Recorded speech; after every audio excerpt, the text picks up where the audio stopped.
Компакт-диск со звуками тишины, записанной в деревенской церкви, стал абсолютным хитом среди верующих. Заказы на 30-минутную запись поступают со всего мира, и такие отдаленные уголки, как Австралия, Гана и Германия, уже бьют рекорды по их количеству. 30-минутная запись была создана с целью помочь собрать дополнительные средства на ремонт церкви Святого Петра в Сейфорде, Восточный Сассекс. Члены церкви посчитали, что атмосфера в их маленькой церкви XII века была настолько уникальна, что ее спокойствие и умиротворяющая тишина понравятся широкой аудитории. Они установили специальные записывающие устройства внутри церкви на полчаса. На пленке слышны лишь редкие шаги, скрип церковной скамьи и далекий гул машин. Люди устали от постоянного шума, суеты, что несколько минут покоя стали неимоверно востребованы. Некоторые даже используют диск для медитации. Пастор из церкви Святого Петра сказал: «Это священное место с 800-летней историей, и тишина здесь прекрасна и величественна». Когда мы обсуждали эту затею, многие относились скептически, но теперь все убедились, что это была замечательная идея.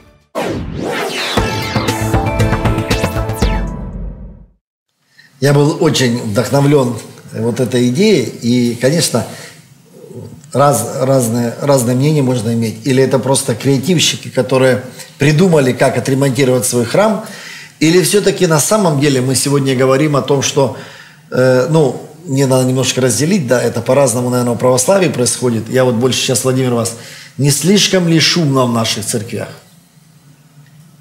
Церкви евангельские тоже разные бывают. Если баптистскую, харизматическую взять церковь, то это совершенно два разных мироощущения.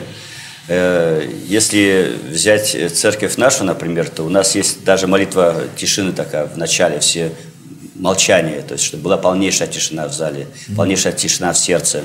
И то есть вам диск не нужен, у вас все в порядке с этим? Да, у нас есть время тишины. И к этому мы призываем верующих, чтобы они имели это время с Богом, когда они молчат и слушают Бога, потому что мы привыкли говорить. Мы даже друг друга это плохо слушаем. Но музыка, надеюсь, есть у вас? Конечно, да. Весело, барабан. Тут диск-то 30 минут звучит, Владимир Васильевич. Да, 30 минут надо слушать. Здесь не каждый, кто занимается медитацией, вот полезно. Если это как коммерческий проект, креативно. Нет, так я удивился. Да. Смотрите, Гана, за что в Гане не хватает тишины? Гана заказывает. Значит, активно. Это выявило нужду людей. Люди нуждаются в тишине. Но вопрос, на самом деле есть нужда? Люди нуждаются в тишине. Я думаю, что на самом деле есть нужда. Вот представьте, вы купили этот диск. Вам его надо как-то послушать. Услышать тишину можно только в тишине. И человек, он идет, да, и он понимает, что тишины на самом деле не хватает. Сегодня у меня, конечно, не в Гане живем, но у меня очень много семей, друзей, мы ходим в гости. И есть семьи, где постоянно фоном что-то работает. Тут люди, они даже боятся тишины. У них радио, у них телевизор. Они даже в машине в тишине сидеть не могут. И некоторые даже признаются: я боюсь тишины. Мне вот не нравится тишина. Допустим, в церкви, я много езжу, допустим, это часто в Америке, вот русскоязычная, диаспора, да?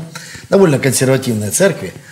И вот перед началом какая-то гнетущая тишина. Вот она не святая, она какая-то вот гнетущая. Как будто бы даже вот страшно пошелохнуться, и все такие замерли как-то. Мне кажется, что это связано вот с теологией. Вот мне кажется, в православной тишине хорошо. Но если бы хотя бы я музыкант, я бы хотел, чтобы в легкую так какой-то, может быть, музыка звучала, там, не знаю, хорал. Это уже не тишина. Да, это уже не тишина. Тишина — это но вот когда совсем тишина, вот я себя чувствую неловко, допустим, в православной церкви, я иногда захожу. Я чувствую неловко, что ничего не должно скрипнуть. Ты как так вот стоишь такой, вот мне кажется, если бы легкий фон стоял, допустим, какой-то хорошей музыки, было бы интересно. Но это... Конечно, будем хвалить православие, еще бы. Дело в том, что православие, наверное, более широко на это смотрит. Есть две традиции, самые основные, причем они очень давно существуют совместно. Это традиция именно приходская и традиция монастырская.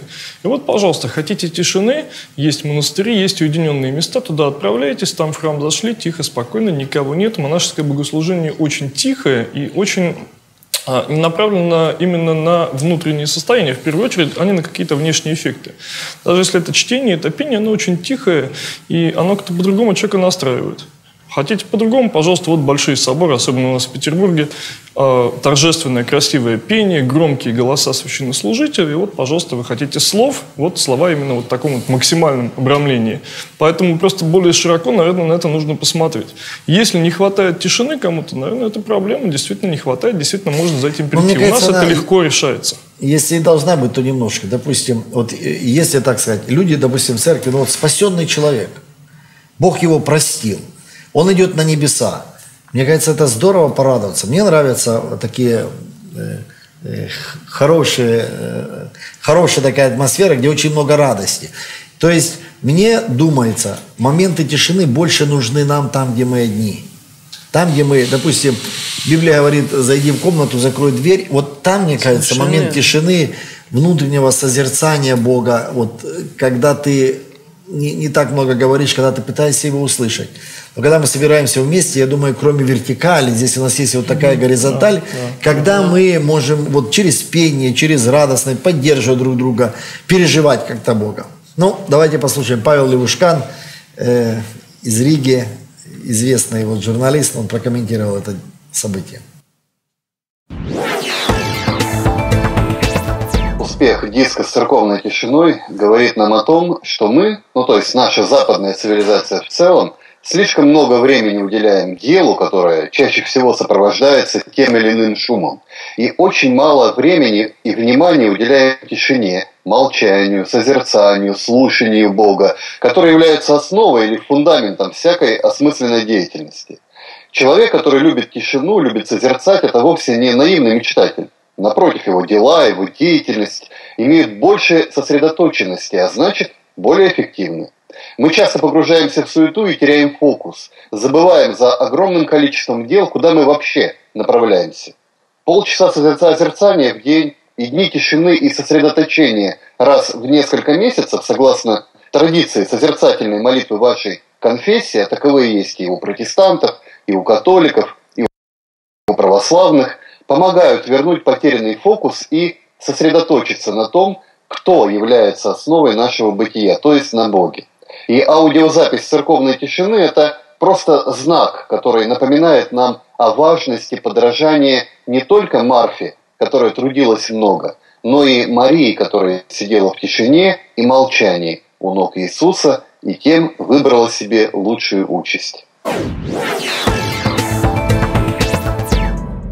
И все-таки, как отец Георгий заметил, Мария, она не сидела в тишине, она слушала Иисуса. Я думаю, это большая разница. Но мое личное впечатление, что на самом деле это, возможно, необходимо, но это не может, то есть не надо крайности. Это нельзя теперь сказать, что нам так не хватает тишины, теперь мы все будем сидеть в тишине. Я думаю, иногда нам нужно сидеть в тишине. Но радость пред Господом, написано, есть подкрепление ваше. Поэтому радостные песни, прославление Бога, вот это, знаете, как по состоянию души и сердца. Иногда и печальные песни поются, иногда радостные поются, иногда в тишине сидим. И слава Богу за то, что все это мы можем иметь. Я очень благодарен вам, дорогие эксперты, что вы нашли время и возможность поделиться своим мнением. Мы прощаемся с вами. Друзья, храни вас Господь. До свидания. Мир полон горя, проблем, унижения и несправедливости. Мы видим голодных, бездомных, больных, одиноких, нежеланных, нищих, слепых, калек. А что я могу сделать? Один много не сделает. Но когда нас двое, четверо, 20, 100, 1000, много людей плюс Бог, мы вместе принесем перемены. Это и есть партнерство. Партнерство Эммануил. Присоединяйся.